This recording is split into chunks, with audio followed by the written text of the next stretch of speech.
Hello students, आइए आज adjective का अगला टॉपिक देखते हैं। जैसा कि एडजेक्टिव हम पढ़ रहे हैं, इसके पहले नाउन प्रोनाउन ये सभी हम topic rain and Morton grammar book से कवर करा रहे हैं। तो अगर आप नहीं देखें वो वीडियो तो आप प्लेलिस्ट में जाइए, रेन एंड मॉर्टिन ग्रामर के नाम से देख लीजिए।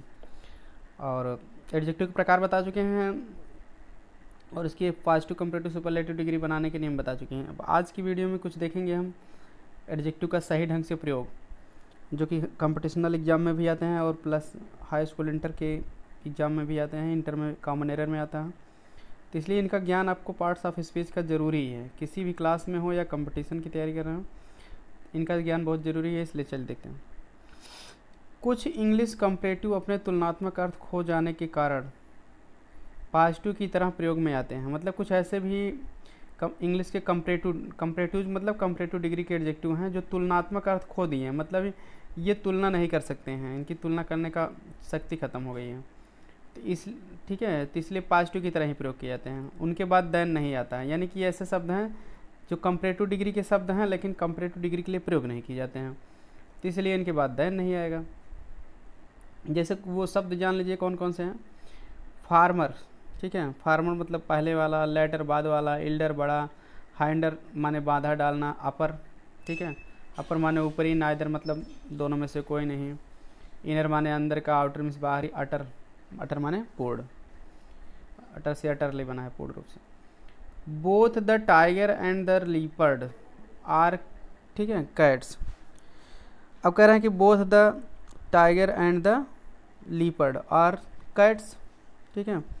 अब यहाँ कैट्स मतलब क्या है, बिल्ली नहीं है, कैट्स मतलब बाघ भी होता है, क्लियर। तो कह रहे हैं कि चीता और लीपर्ड दोनों बाघ की कैटेगरी में आते हैं, ठीक है। लीपर्ड में तेंदुआ होता है। The farmer animal is much larger, पहले वाला जानवर जो है अधिक बड़ा है, दैन द लेटर, बाद वाले की अपेक्षा। तो पहले वाला फार्मर कहाँ लगता है, फार्मर मतलब पहले वाला यानी कि टाइगर, और मच लार्जर अधिक बड़ा है, दैन द लेटर, लेटर मतलब क्या, बाद वाला यानी कि लीपर्ड, तेंदुआ। इस तरह से जो है फार्मर और लेटर का प्रयोग होता है, ठीक। और कह रहे हैं कि the inner meaning of this letter is not clear, इस अक्षर का इनर मीनिंग, आंतरिक अर्थ जो है सही नहीं है। आगे देखते हैं, इसमें हम समझते हैं थोड़ा। देखिए आपको बताया क्या गया, फार्मर, लेटर, इल्डर, इन सभी के तुरंत बाद दैन नहीं लगता है। इसीलिए देखिए यहाँ क्या है कि the farmer animal is much larger then, larger के साथ देखिए दैन लगा है, लेकिन फार्मर के साथ जो है दैन नहीं लगता है, क्लियर। तो ये चीज़ इसमें बताया गया है, इसीलिए जो farmer animal is much larger then इतना लिखा गया, क्लियर किया गया कि पहले वाला जानवर जो है is much larger than the letter.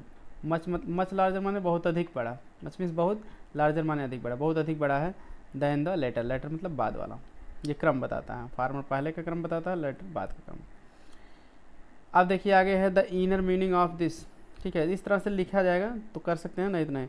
जैसे इस वाक्य में देखिए, the inner meaning of this letter is not clear, इस अक्षर का आंतरिक अर्थ यानी अंदर के जो अर्थ हैं नॉट क्लियर, वो स्पष्ट नहीं है। तो यहाँ तुलना किया ही नहीं गया है, ठीक है, बता दिया गया है। तो क्योंकि इनर के बाद देने आ नहीं सकता है। The soldiers ran to defend the outer wall, outer wall मतलब बाहरी दीवार, सैनिक बाहरी दीवार से सुरक्षा के लिए दौड़ पड़े। My elder brother is an engineer, मेरा बड़ा भाई एक इंजीनियर है। तो एल्डर माने होता है बड़ा, अधिक बड़ा, लेकिन यहाँ देन नहीं लगेगा। This man is an utter fool, यह आदमी पूर्ण मूर्ख है, पूरी तरह से मूर्ख है। अटर मीन्स कंप्लीट होता है, पूर्ण। इस तरह से इन सभी में जो है अक्सर क्या मतलब इनका कंपैरेटिव डिग्री में प्रयोग नहीं होता है, ठीक है। फार्मर लेटर का हुआ भी तो इस तरह से लार्जर के बाद दैन हुआ इनके बाद, ना कि तुरंत इनके बाद किया जा सकता, तुरंत तुलना किया ही नहीं जा सकता। तो इस तरह से इनका प्रयोग अक्सर पॉजिटिव डिग्री की तरह होता है। कंपैरेटिव डिग्री के हैं लेकिन इनका दैन के साथ इनका प्रयोग नहीं, कंपैरेटिव तुलना करने के लिए इनका प्रयोग नहीं होता है। अब देखिए अगला पॉइंट हम समझते हैं, लैटिन भाषा से लिए हुए कुछ कंपैरेटिव्स की मूल अवस्था और उत्तम अवस्था होती है। मतलब कुछ ऐसे एडजेक्टिव जो लैटिन भाषा से आए हैं तो उनमें कंपैरेटिव डिग्री, ठीक है, कि ना मूल अवस्था ना उत्तम अवस्था, जिसको कहते हैं सुपरलेटिव डिग्री। मूल अवस्था मतलब पॉजिटिव डिग्री, होती है, मतलब इनकी लैटिन भाषा से आए हैं, इनकी हम पॉजिटिव सुपरलेटिव नहीं बनाते हैं। कंपैरेटिव डिग्री के एडजेक्टिव हैं जैसे हैं वैसे रहेंगे, तुलना उलना इससे नहीं किया जाएगा। इनके अंत में E R O R, E R या ओ आर आता है, मतलब ये जो एडजेक्टिव है इनके अंत में ई आर आएगा या तो ओ आर आएगा। ये कुल 12 हैं। इनमें 5 का तुलनात्मक अर्थ यानी कंपैरेटिव समाप्त हो गया। 5 तो ऐसे हैं जिनका कभी तुलना ही नहीं किया जाता है। इनका प्रयोग केवल मूल अवस्था के रूप में होता है। मूल अवस्था मतलब पॉजिटिव डिग्री में होता है। ये पांचों कौन कौन से हैं, ध्यान देना। इंटीरियर है, इंटीरियर, एक्सटीरियर, अल्टीरियर। इंटीरियर माने आंतरिक, एक्सटीरियर माने बाहरी, और अल्टीरियर माने होता है बाद का, मेजर माने होता है बड़ा या प्रमुख, और माइनर माने छोटा। जैसे मेजर प्रॉब्लम बड़ी समस्या, माइनर प्रॉब्लम छोटी समस्या। तो इस तरह से ये 5 शब्द हैं, इनका प्रयोग हमेशा पॉजिटिव डिग्री में ही होगा। क्लियर, केवल पॉजिटिव डिग्री में होगा इनकी, ठीक है। अब इसको आपको याद करना पड़ेगा, नहीं तो आप कन्फ्यूजन हो जाएगा। आई ओ आर है, देखिए जूनियर सीनियर भी हैं, उसमें भी आई ओ आर है, लेकिन वो कंपैरेटिव डिग्री में लगते हैं, वो तो 2 उनके साथ लगता है। लेकिन इनके साथ ये 5 आप याद कर लीजिए कि इनके साथ जो है कुछ नहीं लगेगा। कंपैरेटिव डिग्री का कोई वर्ड, ना तो टू ना देन, कुछ नहीं लगेगा, पॉजिटिव डिग्री में लिखा जाएगा। जैसे द एक्सटीरियर वॉल माने बाहर की दीवार ऑफ द हाउस, घर की, is made of stone, stone से बनी है।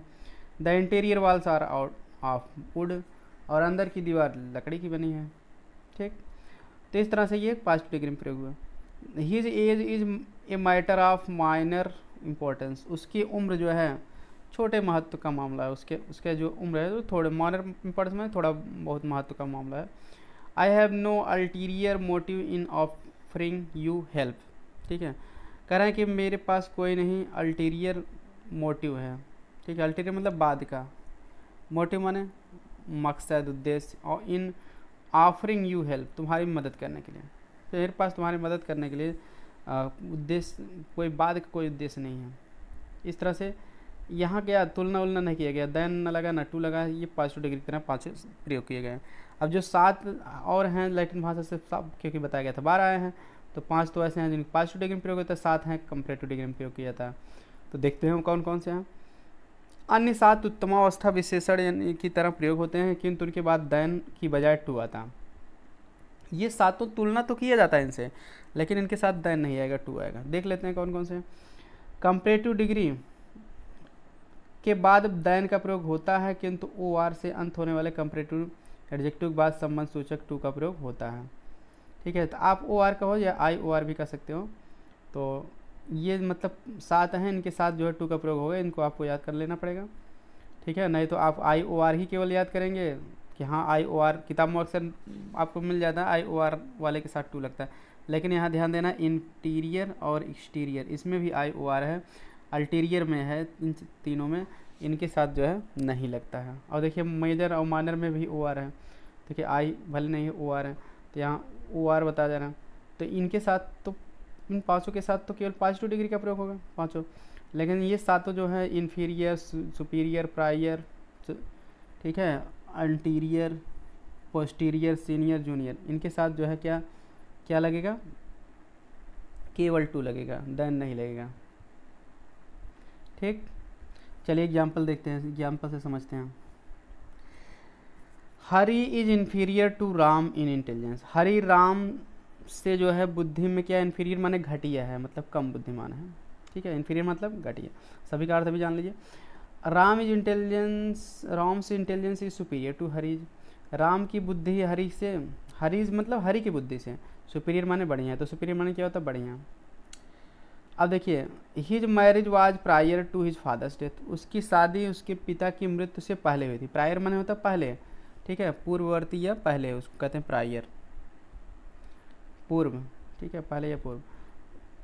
तो कह रहे हैं कि उसकी शादी उसके पिता की मृत्यु के पूर्व हुई थी। He junior to all his colleagues, colleague माने सहकर्मी जो साथ में काम करे, वो अपने सभी सहकर्मियों से जूनियर माने कनिष्ठ है, कनिष्ठ या छोटा, उम्र में छोटा होना, पद में छोटा होना, उसको जूनियर कहते हैं। All his colleagues are senior to him, उसके सभी सहकर्मी उससे श्रेष्ठ हैं, ठीक है। सीनियर माने श्रेष्ठ या पद या पोजीशन में बड़ा होना, उसको कहते हैं सीनियर। तो ये हम क्या देख रहे हैं, इन सभी के साथ टू आ रहा है और देन नहीं आएगा, और कंपैरेटिव डिग्री में सब प्रयोग किए जाएंगे, क्योंकि कंपैरेटिव के शब्द हैं, लैटिन भाषा से आए हैं, तो उसमें देन नहीं लगता है, टू लगता है। अगला पॉइंट हमारा है, अगले ऐसे गुणवाचक विशेषणों की जिनमें डिफरेंट डिग्री नहीं होती है, तुलना नहीं की जा सकती है। जिसकी मतलब कुछ ऐसे भी एडजेक्टिव हैं डिफरेंट डिग्री नहीं होती, मतलब वो उनके डिग्री बनती नहीं है, वो हमेशा पॉजिटिव डिग्री की तरह ही रहेंगे, मतलब या कंपैरेटिव या सुपरलेटिव, यानी तीनों में से किसी स्पेशल में नहीं होंगे। ये अपने कहने का मतलब ये है कि सर्वोच्च स्थिति को प्रकट करते हैं, अपने आप में ये सुपरलेटिव डिग्री हैं। कंपैरेटिव, पॉजिटिव, ये सब अलग से कुछ बनाने की जरूरत नहीं है। या आप कंपैरेटिव के लिए मोर लगा दिए इनके पहले, सुपरलेटिव के लिए मोस्ट लगा दी, तब भी गलत हो जाएगा, मतलब इनके साथ कुछ नहीं लगेगा। ये अपने आप में परफेक्ट हैं, सर्वोच्च स्थिति को बताते हैं, तुलना करने के लिए अलग से कोई मोर या मोस्ट इनके साथ नहीं लगेगा। देखिए जैसे है इसमें कौन कौन से शब्द हैं। स्क्वायर मतलब क्या होता है, वर्गाकार। राउंड मतलब गोल। परफेक्ट माने पूर्ण। इटर्नल माने शाश्वत। यूनिवर्सल सार्वभौमिक। यूनिक माने अनुपम। अब वास्तव में एक वस्तु more square, more round, more perfect नहीं हो सकती। मतलब स्क्वायर माने वर्गाकार, तो जब वर्गाकार मतलब वर्ग की चारों भुजाएं बराबर हैं तो क्या उसमें अधिक, बराबर या कम, ऐसा नहीं। मोर राउंड गोल, जैसे द अर्थ इज राउंड, धरती गोल है, नहीं कि मोर राउंड, गलत हो जाएगा।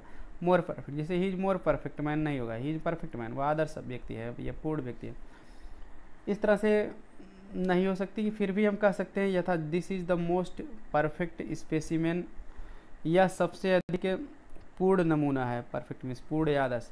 आई हैव सीन, जिसे मैंने कभी देखा है। तो इस तरह से मतलब कि द मोस्ट माने होता सबसे अधिक, परफेक्ट माने परफेक्ट कहा जा सकता है। फिर भी हम कह सकते हैं this is the most perfect specimen, कि यह सबसे अधिक पूर्ण जो है नमूना है। आई हैव सीन, जिसे मैंने कभी देखा है। तो मतलब कोई देखे उसमें सबसे ज़्यादा बताने के लिए कह सकते हो, लेकिन अक्सर जो है लेकिन इनके पहले कभी मोर बिल्कुल ही ना लगाना। कंपैरेटिव डिग्री में इनका बिल्कुल प्रयोग मत करना, ठीक है। सुपरलेटिव में भी अक्सर नहीं ही होता, लेकिन कभी कभी आप कह भी सकते हैं इस तरह से, ठीक है। लेकिन कंपैरेटिव डिग्री मत बनाइए बिल्कुल। अगला देखिए, अब आगे क्या है कि अब एडजेक्टिव खत्म हुआ, कुछ आपके अभ्यास कार्य के लिए दिया गया है, इसको भी आप देख लीजिए। इसमें कह रहे हैं the poor women had happier days. इसमें करना क्या है, निम्नलिखित वाक्यों में विशेषण छाटिए और प्रत्येक की तुलना की अवस्था बताइए। मतलब इसमें बताना कौन सा एडजेक्टिव है और कौन तुलना की अवस्था, यानी पॉजिटिव है, कंपैरेटिव, सुपरलेटिव डिग्री, ये आपको बता देना है। तो चलिए हम कुछ बता दे रहे हैं, थोड़ा आपका अभ्यास हो जाए। पहले आप सोच लीजिए इसमें कौन सा एडजेक्टिव है, उसकी क्या डिग्री है, तब मैं आंसर बता रहा हूँ, मिला लीजिए। पहले देखिए पुअर क्या है आपका, पॉजिटिव डिग्री है, क्योंकि वुमन की विशेषता बता ना, गरीब औरत। और इसी में एक और है हैप्पियर डेज, तो डे अधिक प्रसन्न दिन, तो हैप्पियर क्या आपका कंपैरेटिव डिग्री है। Do not talk such nonsense, ठीक है। इसमें एडजेक्टिव क्या है, सच है, क्योंकि नॉनसेंस की विशेषता बता रहा है, ठीक है। और देखिए सच की क्या होता है, सच माने ऐसे तुलना सबकी नहीं हो सकती। तुलनात्मक डिग्री, तुलनात्मक डिग्री क्या होती है, कंपैरेटिव, सुपरलेटिव डिग्री केवल उन्हीं की बनती है जो एडजेक्टिव आप क्वालिटी हो या क्वांटिटी हो, मतलब जो गुण या मात्रा को बताते हैं उन्हीं की तुलना की जाती है, गुण या मात्रा, ठीक है। ये नहीं कि गुण, दोष, मात्रा, रूप, रंग, इनकी तुलना की जाती है, न कि सभी की तुलना की जाती है। तो इसलिए ठीक है, सच माने ऐसे, ये हिसाब से डिमॉन्स्ट्रेटिव एडजेक्टिव है। संकेतवाचक दिस, दैट, दीज, दो, सच, सेम, ये सब डिमॉन्स्ट्रेटिव संकेतवाचक है, इनकी हम अलग से कंपैरेटिव, सुपरलेटिव डिग्री नहीं बनाते हैं, ठीक है। तो इतना जाने कि ये एडजेक्टिव है बस। मेक लेस नॉइज, ठीक है, कम शोर करो। लेस माने कम, कितना शोर करो, कम, तो ये भी लेस आपको कंपैरेटिव डिग्री है, क्योंकि लिटिल लेस लीस्ट होता है, कितना, मात्रा बताया जाए ना, मात्रा की तुलना की जा सकता है, मात्रा के गुण की। The child has a slight cold, slight मतलब हल्का, बच्चे को हल्का ठंड लगी है। अब यहाँ ठीक है, तो स्लाइट क्या आपका पॉजिटिव डिग्री है, कितना लगी है, ठंड, हल्का से। तो जिसकी तुलना की जा, मात्रा बताना है, कितना प्रश्न कहने से जो एडजेक्टिव आएगा उसकी तुलना की जा सकता है, कैसा है, रूप, रंग, ये सब बताने के लिए लग सकता है, मतलब गुण या मात्रा बिल्कुल डिग्री बन सकती है उसकी। A live ass is stronger than a dead lion, clear. अब यहाँ क्या है, लाइव माने जीवित, एक लाइव आइस जीवित गधा, ठीक है, स्ट्रांगर शक्तिशाली होता है, देन ए डेड लायन मरे गधे से। तो अब यहाँ क्या है, डेड भी आपका एडजेक्टिव है, लायन से पहले लगा है, तो लाइव जो है एडजेक्टिव है आपका, और स्ट्रांगर कंपैरेटिव एडजेक्टिव है, ठीक। तो स्ट्रांगर भी है, स्ट्रांगर कंपैरेटिव है। अब देखिए आगे है से the same thing twice over, तो इसमें क्या है, सेम एडजेक्टिव है, आपको बताना है। उसके बाद बस यही ट्वाइस माने 2 बार, ये भी आपका ठीक है संख्यात्मक एडजेक्टिव है। तो इस तरह से आपको इसमें बताना था, आप इस अभ्यास कर सकते हैं। ऐसी भी आप और भी वाक्य में समझने का प्रयास कर सकते हैं। कोई कहीं भी आपको ना समझ में आया कि इसमें कौन सा एडजेक्टिव है, एडजेक्टिव से रिलेटेड कोई प्रॉब्लम हो आप कमेंट करके पूछ सकते हैं। आज की वीडियो में इतना ही, मिलते हैं नेक्स्ट वीडियो में और अच्छी जानकारियों के साथ। अपना ग्रामर का इस तरह से प्रतिदिन प्रैक्टिस करके अपना बढ़ाते रहिए जानकारी, साथ बने रहें। चैनल को सब्सक्राइब कर लें, बेल आइकन को ऑन रखें, दोस्तों के साथ शेयर करें। मिलते हैं नेक्स्ट वीडियो में। Thanks for watching this video.